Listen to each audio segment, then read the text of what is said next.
cathédrale de verdure où alternent l'ombre et la lumière. Le Marais Poitevin, deuxième plus grande zone humide de France après la Camargue, a été conçu et entretenu depuis des siècles par les hommes.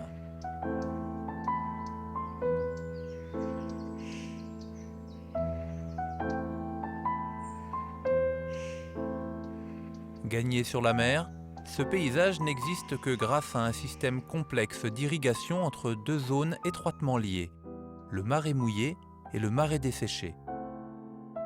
La gestion des niveaux d'eau est la clé de ces paysages.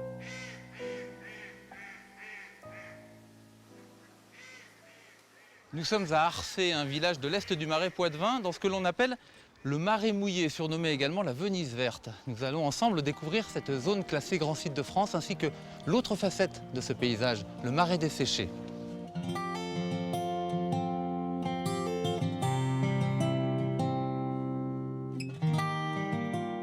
À l'échelle géologique, le Marais Poitevin est un paysage récent. Il y a 8000 ans, la région était recouverte par la mer.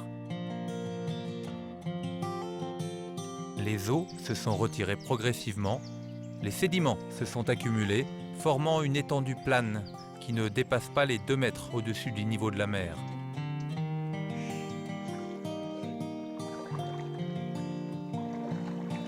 Dans cette zone marécageuse, souvent inondée, l'agriculture était impraticable. Il faudra attendre le Moyen Âge pour que les hommes transforment et rendent ce territoire exploitable.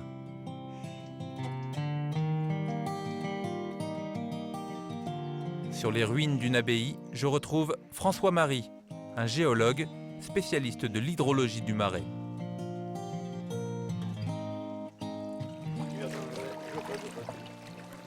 Alors François-Marie, ce Marais Poitevin, aussi vert et bucolique soit-il, n'est évidemment pas naturel. Non, c'est un territoire aménagé, Raphaël. Ce que tu as vu, cet aspect vert et bucolique, c'est la Venise verte, ce qu'on appelle la Venise verte. Non, ce sont les moines qui ont commencé à organiser l'aménagement de ce marais. Et une des abbayes les plus caractéristiques, c'est l'abbaye de Maizé, qui est la plus grande des abbayes du XIIe siècle. Donc les moines du XIIe siècle décident d'aménager ce territoire, de le mettre en valeur d'un point de vue agricole en gérant l'eau, en gros. Voilà, il fallait absolument se protéger des crues pour pouvoir mettre en valeur cette terre qui est, une fois mise à l'abri des crues, devient une terre très riche pour l'élevage, pour la culture, pour l'alimentation vivrière du secteur et des moines et des seigneurs. Pour qui travaillaient les moines? Ces moines, ils ont donc mis en place tout un système de contrôle, de gestion hydraulique que toi, le géologue, tu vas pouvoir nous expliquer. Je vais tenter de le faire, Raphaël. Au XIIe siècle, les moines de plusieurs abbayes creusent les premiers canaux d'évacuation afin d'assécher les marais. Et l'aménagement de cette immense zone humide va se poursuivre jusqu'au XIXe siècle. Alors ça, c'est un des nombreux ouvrages hydrauliques qu'on va trouver dans le Marais Poitevin. Oui, complètement. C'est un ouvrage assez ancien, mais celui-ci a été rénové il y a 3 ans à peu près. Et ça sert à gérer la répartition de l'eau dans la région. Ah, complètement. Il faut qu'il gère cet affluent qu'on appelle l'Autise, qui s'écoule, qui doit s'écouler vers la Sèvre niortaise et puis qui repart vers la mer.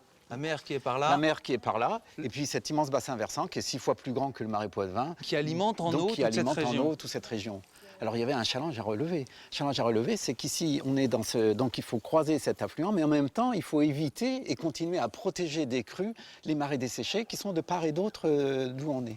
Donc on a tout un système de canalisation qui va permettre d'épargner certaines zones en eau et de renvoyer cette eau plutôt vers ce qu'on appelle le marais humide et donc d'épargner cette zone plus desséchée. Alors, le marais mouillé, effectivement, c'est la zone qui est le réceptacle des crues, qui protège de ces crues le marais desséché. La fluctuation du niveau des eaux rythme la vie du marais. Elle est attentivement surveillée. Donc avec ton bidule, on va pouvoir vérifier le niveau de l'eau au centimètre près. Ah oui, même c'est plus précis que le centimètre. Je descends la sonde qui, normalement, va pouvoir biper au moment où elle touche l'eau. Voilà. D'accord, et là, on regarde. Donc là, je vois que je suis à 2,92 m sous ce repère de nivellement qui me permet d'avoir le niveau d'eau de cette partie-là de l'Autise. Et ça, ces niveaux d'eau, en fait, ils sont mesurés automatiquement sur l'ensemble du réseau. Effectivement, l'acquisition de ces niveaux d'eau est automatique, au moins dans cette partie-là du Marais mouillé, qu'on appelle le domaine public fluvial, et c'est centralisé à Niort. D'accord. Et cette information du niveau d'eau, en fait, c'est crucial pour la vie du maraîcher. Cette information est importante et fondamentale pour gérer ces barrages qui gèrent effectivement ces niveaux d'eau. D'accord. Ça veut dire que quand un maraîcher rencontre un autre maraîcher, s'il se parle de niveau d'eau, Ah oui, on préfère parler des niveaux d'eau que de la pluie et du beau temps. Ouais. Parce que c'est important pour l'agriculture, mais c'est aussi important pour la vie quotidienne. Ici, les modes de vie sont totalement adaptés au marais. Séverine possède un embarcadère sur le port d'Arcé. toute la vie du marais tournait autour de ces canaux. Oui, tout à fait. C'était vraiment les voies routières, quoi. Donc tout se faisait par barque. Mais ça veut dire quoi? Le facteur, le boulanger, tout le monde promenait ses petites marchandises Oui, c'était vraiment le moyen de transport utilisé pour tout et n'importe quoi, les mariages, les enterrements. C'est-à-dire qu'on va au cimetière aussi en barque? Tout à fait. Oui, ça se faisait. Ça se fait plus, mais ça se faisait. Donc un petit tour en barque? Je te propose, de monter dans la Plate, le Batet, ou voilà, c'est le nom de la barque du marais. Et donc ça, c'est la Pigouille.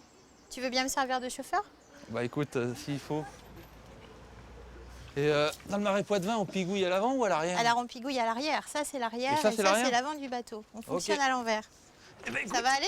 Bah ça va aller. C'est-à-dire que si je pigouille mal, tu vas me le dire.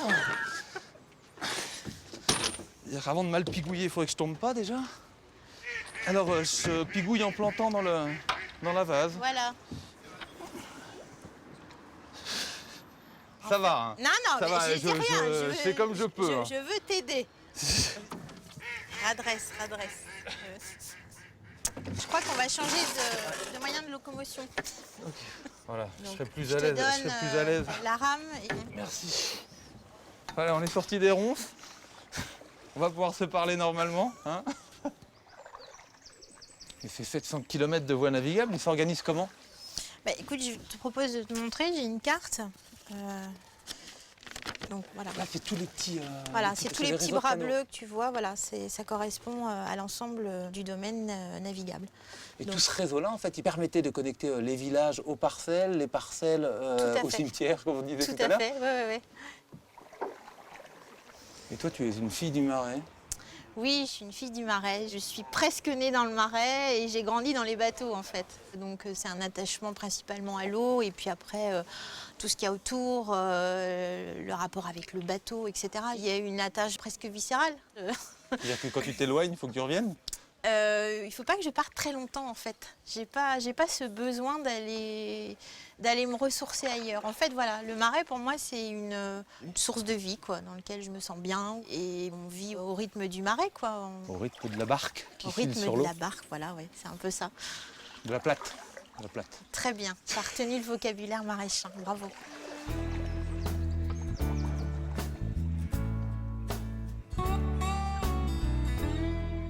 Au paysage du marais mouillé répond celui du marais desséché, un peu plus à l'ouest. Cette appellation de marais desséché ne signifie pas que le territoire est sec, mais qu'il n'est pas inondable. Il est protégé des crues par le marais mouillé qui absorbe les eaux du bassin versant.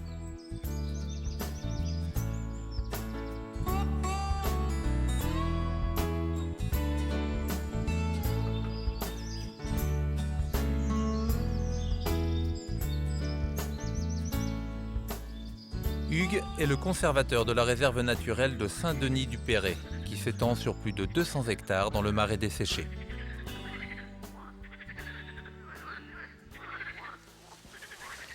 Alors là, la mer est pas très loin, quelques kilomètres. On est sur un paysage qui a l'air un petit peu brûlé, mais on est quand même dans un marais. C'est le marais desséché. Oui. Comment ça fonctionne, un marais desséché? Alors, c'est très simple.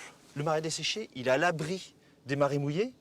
Les marées mouillées sont là pour encaisser les eaux qui viennent du bassin versant. Et puis, il est à l'abri de l'eau de mer, par un système de digues et de dunes. Et donc, l'eau de mer ne rentre pas dans le marais desséché. L'eau de mer ne rentre pas, l'eau des versants n'y vient pas, donc c'est l'eau de pluie qui l'alimente? Exactement. Le réseau hydraulique est là pour capter l'eau de pluie et l'acheminer par des conduites spéciales, des émissaires évacuateurs vers la mer. Ici, on est dans des sols assez anciens qui ont été colonisés sur la mer depuis le XIIe siècle. Et l'homme, qu'est-ce qu'il a fait ici? Vous voyez, là, on vient de faire quelque chose d'extraordinaire. On vient de descendre de 10 cm. On vient de marcher sur l'ancien fond marin du XIIe siècle. C'est la mer au XIIe siècle, à marée haute, à marée basse, qui ont creusé ces anciens chenaux. Et on retrouve aujourd'hui ces micro-reliefs. Exactement, exactement. Alors, ici, je suis sur la partie haute, donc il n'y a quasiment jamais d'eau. Et là, j'ai mes bottes en hiver, et là, je commence à rentrer dans la flotte, et là, c'est un milieu qui va être sous l'eau pendant 8 mois de l'année. Et quand on regarde, par exemple, là, cette Manta pulegium, cette menthe qui sent très très bon, elle ne pousse que dans les parties basses. Elle est en fleurs en ce moment. Manta pulegium, sent. Ah oui. Voilà. C'est un peu au milieu des bouses, mais enfin, ça sent quand même la menthe. C'est grâce aux bouses, c'est tout simple. Parce que les bouses, ça veut dire des vaches. Les vaches, qu'est-ce qu'elles font? Ce sont des tondeuses à gazon écologiques. Elles maintiennent une strate herbacée rase, ce qui fait que toutes ces petites plantes-là, elles peuvent s'exprimer. S'il n'y avait pas de vaches, s'il n'y avait pas de chevaux, ce seraient les plantes dominantes, allez, je dis une quarantaine d'espèces de plantes qui prendraient le dessus et qui étoufferaient toutes les autres. Grâce aux vaches, on a près de 300 espèces de plantes. Elles permettent la diversité. Voilà. Et là encore, on voit par exemple une plante qui est fabuleuse. Elle est là parce que le sol est légèrement salé. C'est ça. Voilà. Alors ça, c'est une particularité qui est intéressante. C'est-à-dire qu'il n'y a que de l'eau douce qui tombe ici, mais elle tombe sur un sol qui salé. vient de la mer et qui est salé. Exactement. Depuis 8000 ans ici, la mer a apporté des alluvions argileux, salés. Alors ce qui est fabuleux, c'est qu'on trouve des plantes halophiles qui aiment le sel. Et ça, en voilà une. C'est l'iris Spuria maritima. Alors qu'on est à 8 km de la mer, on a encore de l'ambiance maritima. Et tout ça, ça engendre une richesse faunistique exceptionnelle.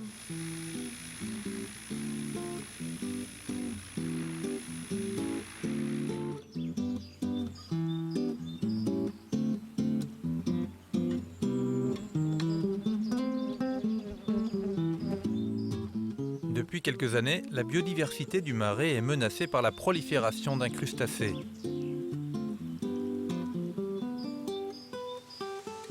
Sébastien, guide naturaliste, m'initie à la pêche de cette écrevisse par trop envahissante. Voilà une petite perche. Comme ça, je tiens le fil. Voilà. Et ça, je le mets en eau. Ouais. En fait, cette écrevisse, c'est pas une espèce locale, quoi. C'est une espèce qui est apparue il n'y a pas longtemps. C'est une espèce qui a été introduite en Europe. D'abord en Espagne, puis après en France. Il y a assez échappé de captivité, il y en a certains qui l'ont peut-être relâché volontairement dans le marais. Et maintenant, il y a énormément de populations qui sont en train d'augmenter dans toutes les parties du marais, et même dans le marais mouillé, le marais desséché. Et ça pose des problèmes? Ça pose des problèmes parce qu'elles vont manger la végétation qui est dans les fossés. Et puis elles vont donc supprimer l'habitat de, par exemple, des libellules ou des batraciens comme les grenouilles, les crapauds. Puis après, ce qu'elles font aussi, c'est qu'elles font beaucoup de terriers dans les berges. Et donc c'est un vrai gruyère. Et donc les berges, comme elles sont constituées d'argile, elles s'effondrent et l'argile tombe dans le fossé et bouche le fossé. Donc c'est comme les ragondins, quoi. C'est une espèce qui a des impacts directs sur les bords de fossé et sur les animaux qui vivent dans le marais. J'invite les gens à pêcher les écrevisses dans le marais. Selon les règles de l'art. Selon les lois. Et toute écrevisse pêchée doit être tuée automatiquement. C'est pour éviter de faire proliférer l'espèce. C'est-à-dire, t'imagines, tu prends tes écrevisses, tu mets dans ton seau, vivantes, tu fais 300 mètres, ton seau il tombe, et paf, les écrevisses vont dans un autre fossé. Ah oui, t'as pas le droit, parce que tu Faut pas que l'homme soit un participes agent à la propagation. Exactement, il ne faut pas qu'on soit un agent disséminateur dans le milieu naturel. On relève celle-ci? Ouais, je te laisse faire. Ouais, celle-là, on va essayer. Ah bah non, ouais. Je veux bien qu'on parle d'invasion, mais là, enfin, on n'en a pas vu la queue d'une. Hein. T'inquiète pas, on va aller dans un endroit où je pense qu'il y en aura.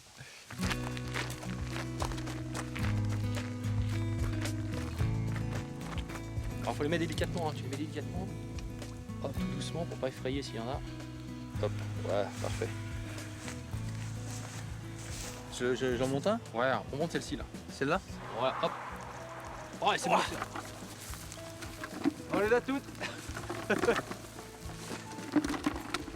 Hop, on met la balance à l'envers et zag. Ah déjà. Et donc ça fait 500 œufs par an, ça se reproduit 2 fois dans l'année, Voilà. et ça résiste à toutes les T'imagines conditions. C'est impressionnant. Hein. Alors le truc maintenant, c'est qu'il va falloir toutes les tuer. On va les châtrer. C'est le terme technique pour tuer les écrevisses. Il va falloir tuer tout ça? Bah oui.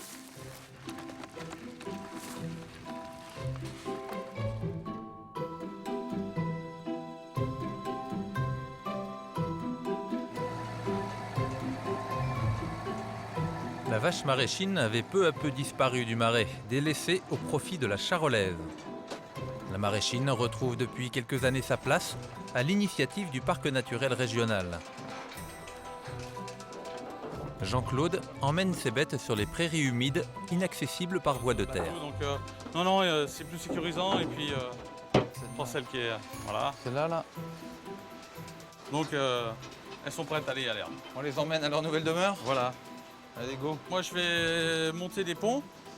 Donc je leur suis sûr des baudous pendant le voyage, ça va les calmer? Voilà, ça va les tranquilliser.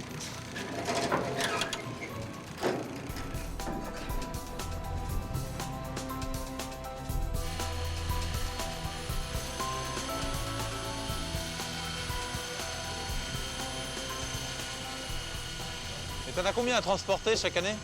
Donc tous les ans c'est entre 40 et 50 qu'on met au pré.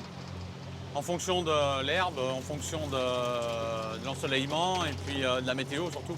Et tu fais ça depuis combien de temps? Donc là on fait ça depuis 12 ans. C'est la 11e année avec le chaland là. C'est un appareil qui a été acheté et financé par le parc du Marais Poitevin. Aujourd'hui c'est un appareil qui sert à 7 éleveurs. Donc ça fait quand même une bonne centaine d'animaux qui sont mis sur le site du Marais Bateau.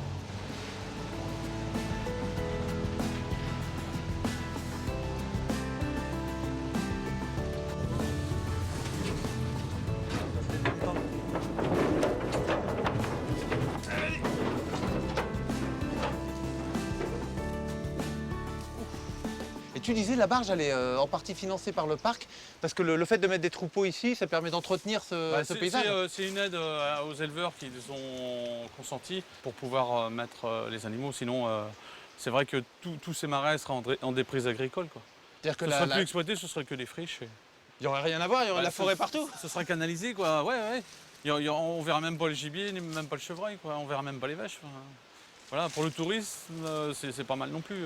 Donc à chaque fois qu'on a mis en état une parcelle, l'idéal c'est de mettre des bovins. C'est d'y mettre des bovins pour continuer l'entretien, pérenniser l'entretien, quoi.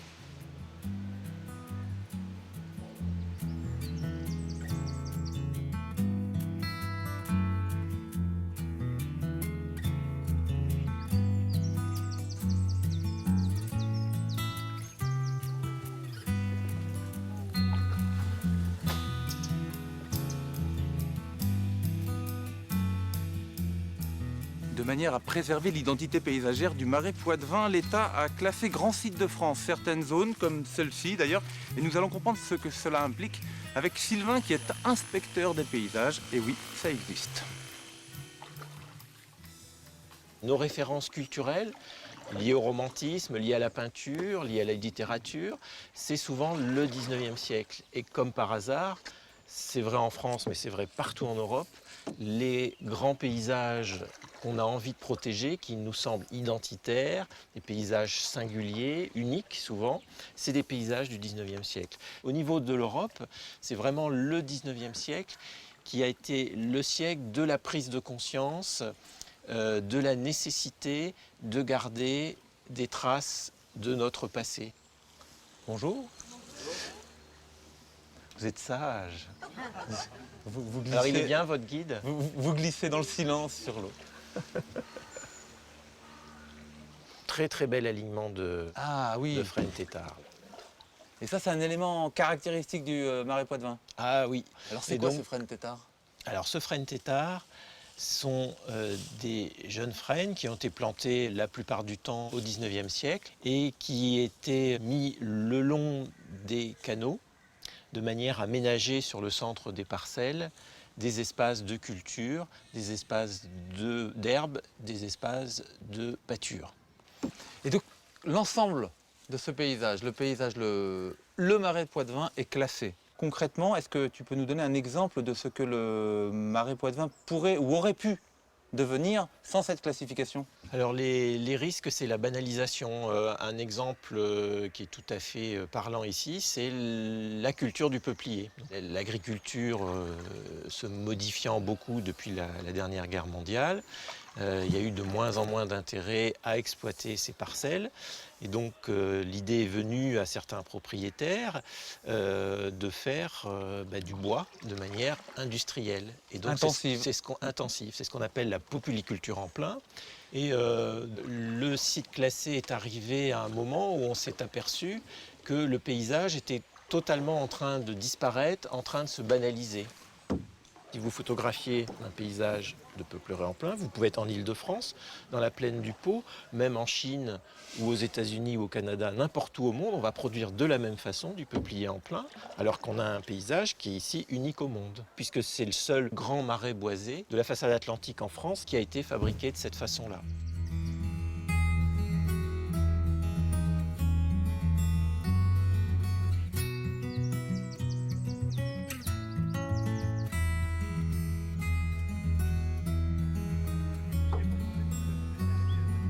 Dans ces marais soumis aux crues hivernales, des générations de maraîchers ont pourtant construit leurs fermes, leurs maisons et se sont rassemblés dans des villages.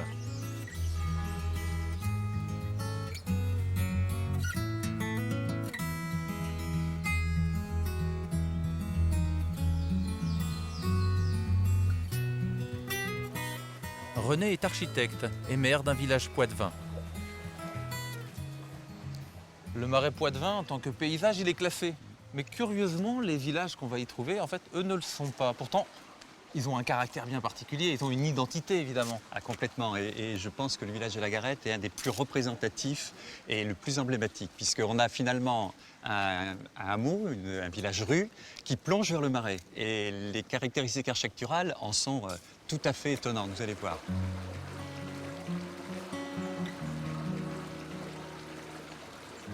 Là, on emprunte la route, les maisons ouvrent sur cet espace social, convivial, mais parallèle à cet axe, il y a la voie d'eau.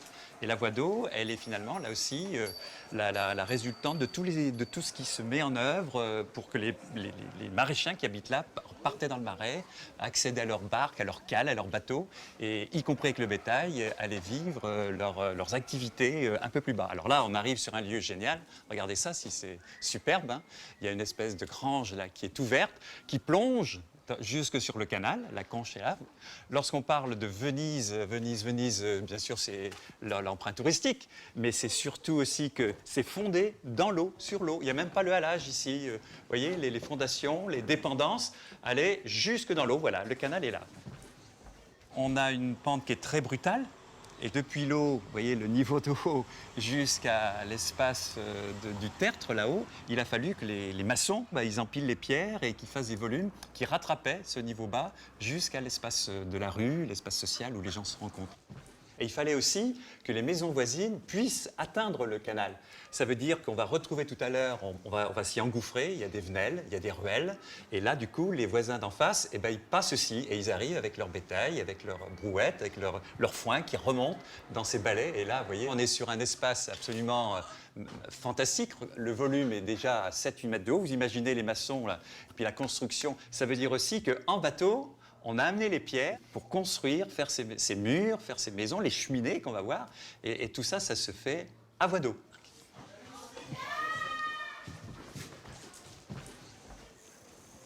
Là, on va voir l'exemple précis où les maisons d'en face avaient accès à l'eau. Et on a une ruelle, une petite venelle qui est super sympa, avec justement un moellon, un appareillage super magnifique. Regarde, il y a la lumière, on a de la chance. C'est minéral. C'est minéral. Sauf que quand même, il y a quand même des éléments végétaux qui sont... Et tu vois les X là? Ça veut dire aussi que ces maisons, elles travaillent. Hein. Et ça, c'est les tyrans qui traversent la maçonnerie, c'est le contreventement. Et l'embarcadère qu'on voit ici, c'est celui Alors, qui voilà, correspond à la maison d'en Eh face? ben, c'est exactement ça. Tu vois, c'est une aire commune sur laquelle, effectivement, les riverains ont droit d'accès et vont partir en bateau. On évoquait les récoltes ou le cheptel ou le bétail. Et ben voilà, ils sont chez eux, ils débarquent là. Il y a un droit d'accostage. Voilà, la chaîne est là et là aussi, tout s'organise à partir de l'eau, de l'accès à l'eau. On le répétera toujours. C'est notre liaison, la culture de l'eau et le bâtir, il est finalement la résultante de ce mode de vie.